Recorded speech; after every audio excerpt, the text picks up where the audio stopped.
Il est 13h, bonjour à tous. Merci de votre attention. Voici les titres à la une de l'actualité ce samedi 9 janvier 2021. L'Institut de formation politique Amadou Gon Coulibaly officiellement lancé en présence du chef de l'État Alassane Ouattara, en hommage au charisme de l'ex-premier ministre, aux valeurs portées par l'homme et à sa vision pour la Côte d'Ivoire, des valeurs qui seront communiquées à la jeunesse via cet institut. Le reportage de Jérôme Kofi Abola en début de journal. 3 artistes ivoiriens reconnus pour leur talent sur le plan international ont présenté leur prix à la première dame Dominique Ouattara. Michel Gouhou, Brigitte Bleu et Boumou Mamadou, connus sous le pseudonyme du maître de la parole. La première dame leur a exprimé toute sa fierté et tous ses encouragements. Le président congolais au Congo-Brazzaville, Denis Sassou Nguesso, a été officiellement investi hier, vendredi 8 janvier 2021, comme candidat au scrutin présidentiel de mars 2021 par sa formation politique, le Parti congolais du travail, le PCT. Voilà pour l'essentiel. Oui, bonjour à tous. Énième hommage et reconnaissance exprimée à Amadou Gon Coulibaly, l'ex-premier ministre décédé le 8 juillet dernier. Hier vendredi, son engagement politique a été immortalisé via le lancement d'un institut de formation politique qui porte désormais son nom. Le lancement de cet institut a eu lieu au Sofitel Hôtel Ivoire en présence du chef de l'État Alassane Ouattara. Ses collaborateurs et sympathisants l'avaient surnommé le Lion en hommage à sa hargne et à sa vision pour la Côte d'Ivoire. Au nom du chef de l'État Alassane Ouattara, c'est le ministre d'État, secrétaire général de la présidence, Patrick Hachi, qui a procédé au lancement de cet institut de formation politique qui porte le nom du défunt Premier ministre. Le reportage de Jérôme Kofi Abola. Un hommage de plus et non de trop à Amadou Gon Coulibaly. Hommage encore voulu par les Ivoiriens avec au premier plan le président de la République, Alassane Ouattara, à travers la cérémonie de lancement de l'Institut de formation politique Amadou Gon Coulibaly ce vendredi au Sofitel Hôtel Ivoire. Cet institut, tel un cadre propice d'apprentissage pour les jeunes sur le plan politique et qui doit leur permettre de mieux appréhender les défis de tous les temps. C'est le ministre de la Promotion de la Jeunesse et de l'Emploi des Jeunes, Touré Mamadou, qui en est le président. Excellence, Monsieur le Président de la République, trouvez en cet hommage rendu au Premier ministre Amadou Gon Coulibaly une célébration de votre personne, car, comme il aimait lui-même le dire, les qualités et les valeurs qu'il incarnait ont été acquises auprès de vous. Tous les hommages rendus au Premier ministre Amadou Gon Coulibaly, dès l'annonce de son décès le 8 juillet 2020, aussi bien au niveau national qu'au niveau international, tous ont salué unanimement en lui les valeurs de rigueur, d'intégrité, d'humilité et de loyauté qui font de lui un véritable modèle, une référence d'engagement politique et de service à la nation pour les hommes en général, mais pour les jeunes en particulier. Cette cérémonie de lancement a donné lieu à des signatures de conventions de partenariat entre l'Institut de formation politique Amadou Gon Coulibaly et ses partenaires, notamment l'Internationale libérale, ainsi que la Fondation Félix Houphouët-Boigny. Elle a été présidée au nom du président de la République, Alassane Ouattara, par le ministre d'État, secrétaire général de la présidence, Jérôme Patrick Hachi. C'est l'occasion pour lui de saluer la présence effective et significative du chef de l'État. Excellence, Monsieur le Président de la République, permettez-moi, en notre nom à tous, de vous remercier d'honorer cette cérémonie de votre digne présence et de venir symboliser par là même toute l'importance que vous avez toujours accordée à l'éducation et à la formation de la jeunesse comme des élites gouvernantes, en ce qu'elles sont les atouts déterminants de la vitesse de développement d'un pays. Comme Nelson Mandela, vous dites souvent que l'éducation est bien la plus puissante arme que nous pouvons utiliser pour changer le monde. Participer à cette cérémonie, Excellence, Monsieur le Président de la République, est aussi pour vous, nous le savons, le témoignage d'une fidélité humaine absolue à la mémoire d'un homme qui fut votre disciple avant de devenir votre fils, et pour lequel les liens de transmission du savoir rare que vous portez n'eurent et n'auront jamais d'équivalent. C'est aussi cette œuvre unique de formation que vous avez accomplie avec un homme pendant plus de 3 décennies que nous célébrons aujourd'hui et qui sera, comme prolongée demain au travers de la vie active de l'Institut de formation politique Amadou Gon Coulibaly. Pour ce grand projet, il fallait une figure tutélaire. Amadou Gon Coulibaly reste l'exemple d'un exceptionnel homme d'État après sa disparition tragique.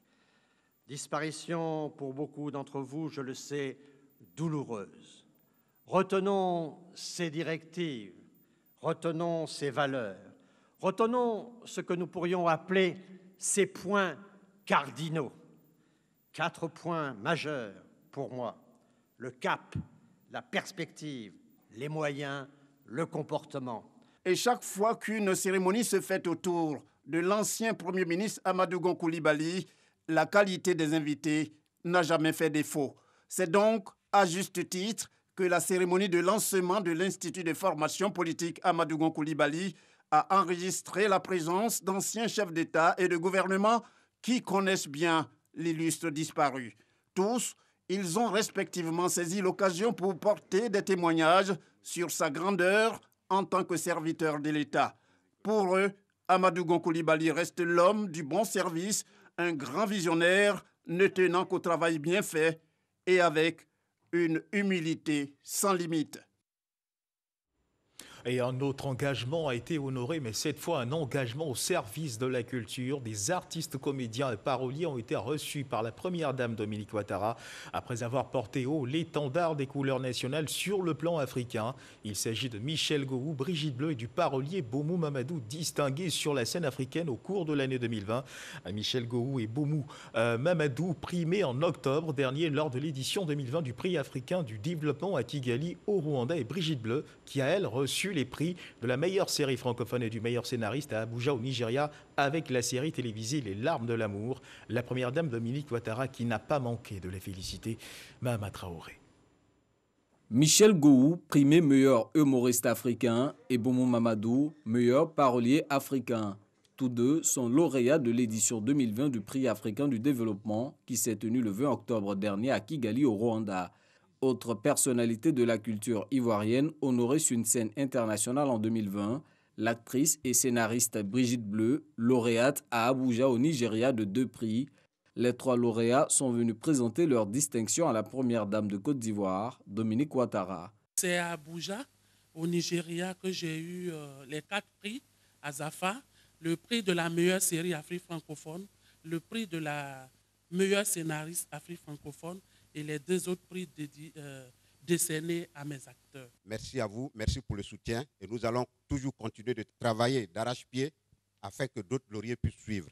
Nous avons décidé de vivre de notre professionnalisme à partir de la Côte d'Ivoire, montrer qu'on peut vivre à condition d'exercer cette passion, cette profession avec toute la rigueur et toute la détermination requise. Et c'est ce que nous ferons pour cette Côte d'Ivoire qui mérite mieux. Raymond Goudou Kofi, ministre de la Culture et de la Francophonie, entend encourager de telles prouesses réalisées par les acteurs culturels ivoiriens. Excellence, Madame la Première Dame, la Côte d'Ivoire est de plus en plus sur la scène internationale, à travers plusieurs disciplines qui relèvent des arts et de la culture. C'est dans cette même dynamique que je vous propose que désormais soit mis en place, au sein donc de mon département ministériel, un comité de sélection qui va promouvoir les artistes, qui positionnent notre pays, la Côte d'Ivoire, au niveau aussi bien national qu'international. Aux 3 lauréats, la première dame a manifesté toute sa fierté. Chers artistes, ces distinctions consacrent votre talent artistique. Vous faites la fierté de la Côte d'Ivoire, vous faites honneur à notre pays et je vous félicite à nouveau et vous remercie pour le modèle que vous représentez pour les futures générations. Vous avez travaillé avec rigueur et abnégation depuis de longues années et aujourd'hui, vos compétences sont reconnues sur le plan international et je voudrais que vous sachiez, avant toute chose, que je suis très fière de vous. Bonne suite de carrière à tous. Dominique Ouattara a également marqué son accord de parrainer le comité qui sera mis en place par le ministère de la Culture et de la Francophonie en vue de la promotion des artistes ivoiriens sur la scène internationale. Cette célébration s'est tenue en présence de l'artiste sud-africain Nontsebo Zikode, auteur du titre à succès Jérusalem. Elle s'est réjouie du soutien apporté par la première dame Dominique Ouattara aux artistes ivoiriens.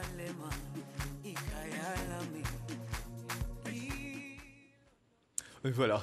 Afin de réussir la mission qui lui a été assignée par le président de la République Alassane Ouattara, le ministre de la Réconciliation nationale Kouadio Konan-Bertin s'inspire d'expériences auprès de certains de ses aînés. Il a été reçu par le médiateur de la République à son cabinet. Les deux personnalités ont échangé sur les actions à mettre en œuvre pour renforcer la cohésion sociale. Le point de cette audience avec Éric Corré. Le ministre de la Réconciliation nationale, Kouadio Konan-Bertin, dit KKB, mesure l'importance de sa mission, celle de réconcilier les Ivoiriens. Cette mission, il est bien conscient qu'il ne peut la réussir seul, car pour y arriver, il faut l'apport de tous. Kouadio Konan-Bertin est allé donc bénéficier des conseils de son aîné, le médiateur de la République. Avant de commencer mon action, je suis passé saluer le médiateur de la République. Monsieur avec qui d'ailleurs j'entretiens de bonnes relations qui datent d'il y a très longtemps. Il a le privilège d'être dans la fonction il y a quelques années. Pour le débutant que je suis, j'ai besoin de conseils, d'orientation, même d'encadrement, afin que je puisse mériter jusqu'au bout la confiance du président de la République. Pendant 2 heures dans l'auge, ils ont échangé sur les défis pour une Côte d'Ivoire apaisée. Nous avons convenu que nos deux institutions, le ministère chargé de la Réconciliation nationale et le médiateur de la République, que nous allons travailler ensemble en synergie pour mener cette action difficile, certes, mais une action qui se conjugue dans la patience et dans le temps. Après le médiateur de la République, Kouadio Konan-Bertin entend rencontrer d'autres institutions pour bénéficier également de leurs expériences. Au volet défense de cette édition, les mutualistes membres du Fonds de prévoyance militaire admis à faire valoir leurs droits à la retraite sont heureux. Les 375 agents du ministère de la Défense à la retraite depuis fin 2020 ont reçu une enveloppe de 2 milliards de francs CFA au titre de l'entraide de fin de carrière et du plan épargne retraite mutualiste. Tous ont reçu leur chèque, fruit de leurs années de cotisation. Abou Sanogo. C'est une véritable bouffée d'oxygène pour ces 375 personnels du ministère de la Défense, dont 58 officiers, 316 sous-officiers et 1 militaire du rang, à la retraite depuis fin décembre 2020, tous issus des armées de terre, de l'air, de la marine nationale et de la gendarmerie nationale. Ils ont reçu des chèques dont la valeur varie en fonction de la date de souscription à l'entraide de fin de carrière ou au plan d'épargne retraite mutualiste pour un montant total d'environ 2 milliards de francs CFA. En recevant du fonds de prévoyance militaire leur aide au départ à la retraite, ils récoltent ainsi le produit des sacrifices consentis des années durant. Avant, la retraite était perçue comme un cauchemar parce que les militaires partaient les poches vides. Mais aujourd'hui, c'est avec un grand sourire parce que le fonds de prévoyance nous accompagne. Tout en saluant leur riche carrière au sein des armées et de la gendarmerie nationale, les bénéficiaires ont été invités à ne pas rompre avec le fonds de prévoyance militaire en s'acquittant régulièrement de leurs cotisations. C'est d'abord une fierté pour le fonds de prévoyance militaire de pouvoir faire face à cet engagement.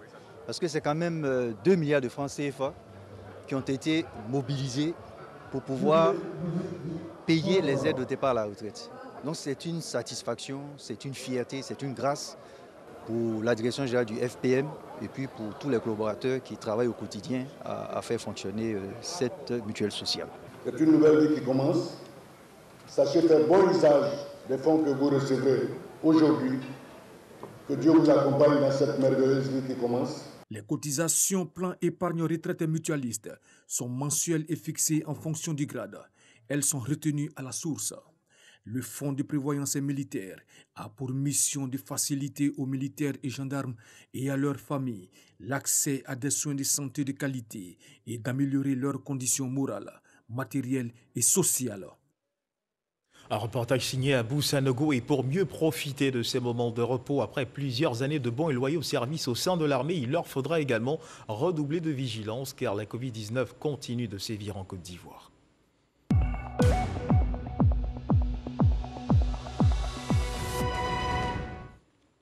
Concernant l'évolution de la Covid-19 en Côte d'Ivoire, à la date du 8 janvier 2021, le ministère de la Santé et de l'Hygiène publique a enregistré 81 nouveaux cas de Covid-19 sur 2935 échantillons prélevés, soit 2,8% de cas positifs, 24 guéris, un décès.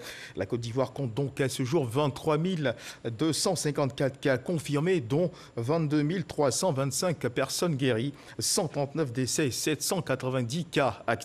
Le nombre total d'échantillons est de 274 288. Et on ne se lassera jamais de le dire, il faut continuer de faire attention face à la Covid-19. Le compteur de cas de contamination tourne, l'aiguille remonte. Mesdames et messieurs, rien que pour la journée du jeudi 7 janvier, l'on a enregistré 210 nouveaux cas de contamination à la Covid-19. Le pays a enregistré du 29 décembre 2020 au 7 janvier 2021 997 nouveaux cas de Covid-19. Alors voici les questions que l'on se pose en ce moment au regard de ce qui se passe ici et dans le monde. La nouvelle vague de contamination est-elle en train de s'étendre? Va-t-on renouer à nouveau avec les mesures de restriction telles le couvre-feu ou le confinement partiel? Doit-on s'y attendre? Des questions auxquelles tente de répondre Salima Toudia à travers cet élément. 997 nouveaux cas positifs enregistrés du 29 décembre 2020 au 7 janvier 2021. 60% de ces cas positifs sont âgés de moins de 35 ans. Les chiffres sont en hausse avec des centaines de cas positifs enregistrés par jour ces 2 dernières semaines. Face au ministre de la Santé et de l'Hygiène publique, lors d'une conférence de presse, nous avons voulu savoir s'il s'agit d'une nouvelle vague de contamination. Ne regardons pas le chiffre brut. Il faut toujours comparer ça au nombre d'échantillons. C'est extrêmement important. Ça veut dire qu'on est loin de ce qu'on peut appeler comme une nouvelle vague. Mais il y a quand même un léger dépassement puisqu'il y a moins d'un mois, on était même tombé à 1%, à 2%, à 3%, voire même à 3%. Donc, incontestablement, il y a eu une augmentation, mais qui n'est pas synonyme, je dirais, de nouvelles vagues. Un nouveau type de virus serait-il également à l'origine de ces cas positifs? On a eu également une réunion avec le comité scientifique. Le professeur Dosso Mireille nous a promis que d'ici une dizaine de jours maximum, nous serons en mesure de dire si nous avons cette mutation, si elle est rentrée en Côte d'Ivoire. Les autorités sanitaires ont-elles enregistré des cas de recontamination? Pour le moment, nous sommes dans l'exception. Mais avec la Covid-19, il faut être très prudent pour ne pas être trop affirmatif. Il faut mieux avancer par des hypothèses. Les mesures restrictives sont-elles en vue? On n'en est pas encore là. Mais par rapport à notre performance, voyez-vous, on constate que tout de même, il y a une forte augmentation. Donc, on veut éviter, vous l'avez dit, le confinement, le couvre-feu. Pour le moment, on n'en est pas là. Nous appelons à la vigilance de nos compatriotes, à la vigilance de la population, pour que les mesures de protection, les mesures barrières soient respectées. À la date du 7 janvier 2021, la Côte d'Ivoire dénombre 23 173 cas confirmés de Covid-19 et 138 décès. Le nombre total de guéris est de 22 301. Et on parle toujours de la Covid-19, 81 nouveaux cas de Covid-19 enregistrés pour la journée d'hier. Pour la journée précédente, ce sont 210 cas qui ont été enregistrés. Des chiffres nets de progression qui interpellent selon le ministère de la Santé. Face à cette remontée des cas de contamination, comment s'organise-t-on dans les centres d'accueil et de prélèvement mis sur pied en avril 2020 pour faire face à la maladie? Notre reporter Jean-Marc Djadji a visité certains centres du district d'Abidjan pour se rendre compte et il en a même profité pour se faire dépister. Reportage. Nous sommes au centre de dépistage de Williamsville, commune d'Adjamé. Ouvert depuis le 3 juin 2020, ce centre a une capacité d'accueil de plus d'une centaine de patients par jour. Il a pour rôle, à l'exemple des autres centres de prélèvement, de tester, isoler et traiter les cas confirmés de Covid-19. Ici, des patients venus du quartier et même des autres communes viennent se faire dépister. J'ai ressenti un des symptômes en fait, c'est-à-dire que j'ai perdu l'odorat. Donc j'ai jugé bon de passer aussi dans un centre pour me faire dépister. Et aujourd'hui, on sait que les mesures sont plus respectées. On le constate tous en ville, dans les centres de transport, dans les véhicules en commun. Plus personne ne porte le masque. Et on constate aussi que le nombre est en train de vraiment grimper. Depuis quelques jours, je sens une fièvre, puis une grippe quoi. J'arrive pas à dormir la nuit, je tremble. Voilà, donc comme ça persiste, donc je suis venu pour avoir le cœur net, pour ne pas être surpris. Cap sur le centre de dépistage de la Sorbonne Plateau. Dans cet établissement, l'on dénombre depuis un mois une hausse de personnes dépistées, des voyageurs et non-voyageurs. Les patients se font prélever et prennent conseil auprès des agents de santé sur place. Certains symptômes fréquents ou moins fréquents de la Covid-19 sont de plus en plus constatés dans ce centre. Actuellement, les symptômes les plus récurrents, on va parler de rhinorrhée, d'accord? Les personnes sont enrhumées. Aussi, elles présentent la fièvre. Maintenant, dans l'évolution des cas, on a souvent ce qu'on appelle une anosmie, c'est-à-dire qu'on a une perte de l'odorat. Voilà. Elles vont dire qu'elles ne sentent plus. Il y en a certaines personnes qui disent qu'elles ne perçoivent plus le goût. Voilà. Donc, il y a aussi la toux. Et assez d'éternuement.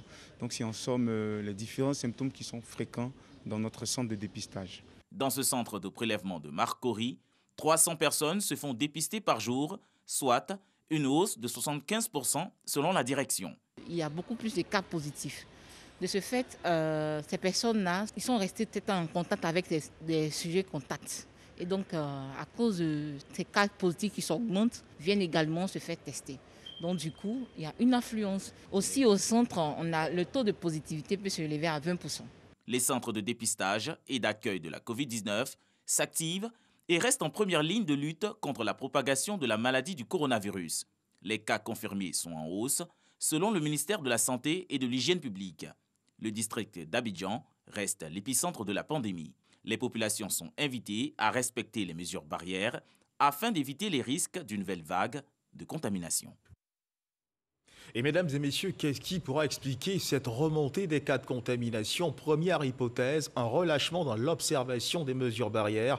Pour en avoir le cœur net, nos équipes de reportage ont sillonné des lieux publics, notamment des gares routières et des marchés. Et le constat est là. L'hypothèse est vérifiée, les cache-nez sont mis de côté, même si quelques actions sporadiques sont engagées pour les sortir de l'oubli. Il y a bien relâchement dans le respect des mesures barrières. Reportage Walter Amadou Ouattara. Dans ces marchés de la commune de Cocody, le respect des mesures barrières pour freiner la propagation de la Covid-19 est un souvenir.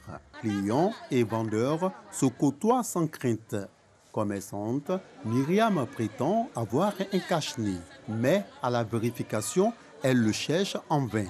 Autre secteur d'activité, le transport. Dans ce mini-car, appelé communément Baka, cet usager d'origine nigériane est seul à utiliser un cache-nez. Il affirme redouter encore la maladie. C'est à cause de la Covid-19 que j'utilise le cache-nez pour me protéger et protéger mes proches, car la Covid-19 est une réalité.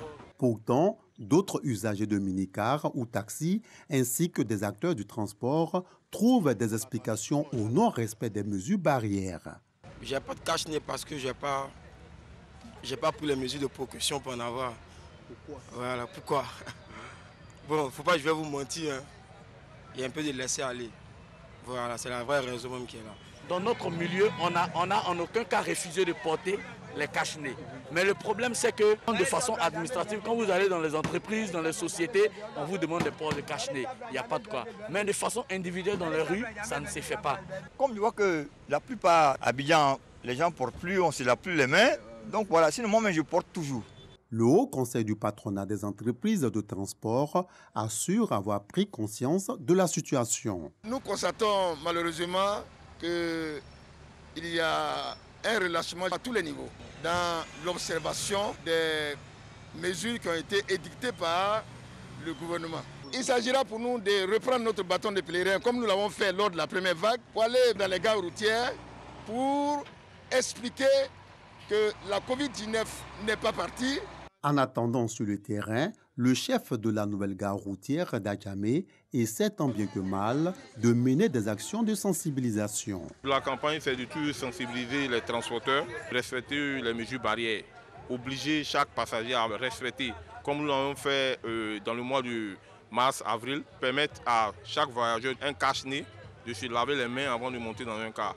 Certains passagers approuvent cette sensibilisation. C'est une très bonne action que de porter le cache-nez. Sans cache-nez, on ne se sent pas tellement en sécurité. C'est pas sécurité parce que l'autre va tousser, il va éternuer et tout ça là. C'est pas bien quand on ne porte pas le cache-nez.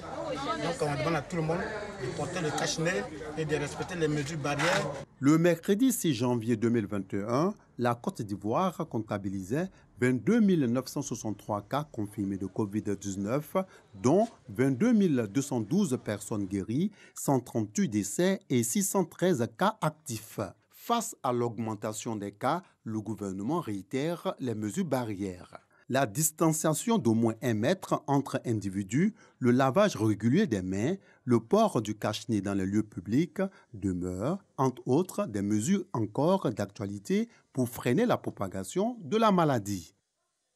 Voilà, et puis parlons d'autre chose à présent, en sport précisément. Sachez que le comité national olympique représenté par la secrétaire générale Nana Aminata Fofana a procédé à la remise officielle des bourses olympiques et aides financières aux athlètes dans la perspective de Tokyo 2021. C'était hier vendredi au siège du CNO Côte d'Ivoire et ce en présence de notre reporter Hassane Kouassi.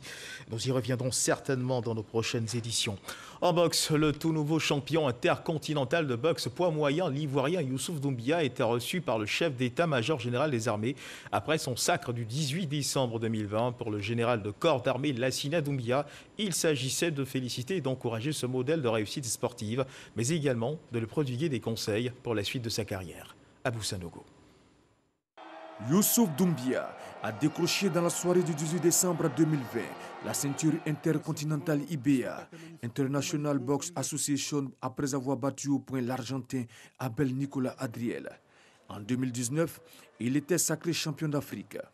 Le boxeur a donc fait le déplacement de l'état-major général des armées pour rencontrer le chef d'état-major général des armées, le général de corps d'armée Lassina Doumbia. À son note du jour, le chef d'état-major général des armées a dit toute sa fierté de voir émerger une valeur sûre qui porte haut les couleurs de la Côte d'Ivoire. Lassina Doumbia s'est dit disposé à apporter donc son appui au nouveau champion afin que celui-ci continue d'illuminer les espoirs de nombreux jeunes Ivoiriens qui l'ont érigé désormais en modèle. Pour le chef d'état-major général des armées, il est donc important d'accompagner toutes les initiatives qui visent à promouvoir l'image de la Côte d'Ivoire à l'extérieur.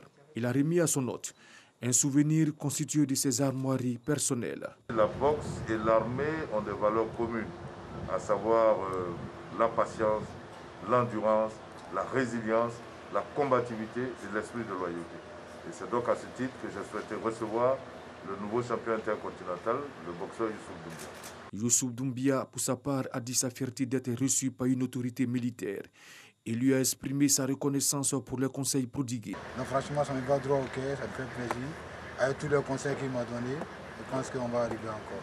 Né à Abobo en 1983 et aujourd'hui établi en France, Youssouf Doumbia a résisté à la tentation de représenter son pays d'accueil pour défendre les couleurs de son pays d'origine. Avec les lauriers qui s'enchaînent, il incarne désormais la génération montante de la boxe ivoirienne. Et dans l'actualité internationale, le président congolais Denis Sassou Nguesso a été investi officiellement hier vendredi 8 janvier 2021 comme candidat au scrutin présidentiel de mars 2021 par sa formation politique, le Parti congolais du travail, le PCT. Denis Sassou Nguesso aura parmi ses adversaires pour cette présidentielle Mathias Dzon, son ancien ministre des Finances entre 1997 et 2002, ou encore Guy Brice Parfait Kolelas qui s'est classé deuxième à la présidentielle de 2016. Aux États-Unis, le président encore en exercice, Donald Trump, a annoncé sur Twitter qu'il ne participerait pas à la cérémonie d'investiture de Joe Biden, prévue pour se tenir le 20 janvier à Washington. La réaction de Joe Biden a été imminente. Le président américain élu, Joe Biden, s'est réjoui que Donald Trump ait décidé de ne pas assister à sa prestation de serment le 20 janvier. C'est une bonne chose, a-t-il déclaré. Par ailleurs, Joe Biden a laissé au Congrès la responsabilité d'ouvrir ou non une procédure de destitution contre Donald Trump à 12 jours de la fin de son mandat. Et c'est sur cette actualité aux États-Unis que se referment les pages de cette édition. Merci de nous avoir suivis. Dieu garde la Côte d'Ivoire.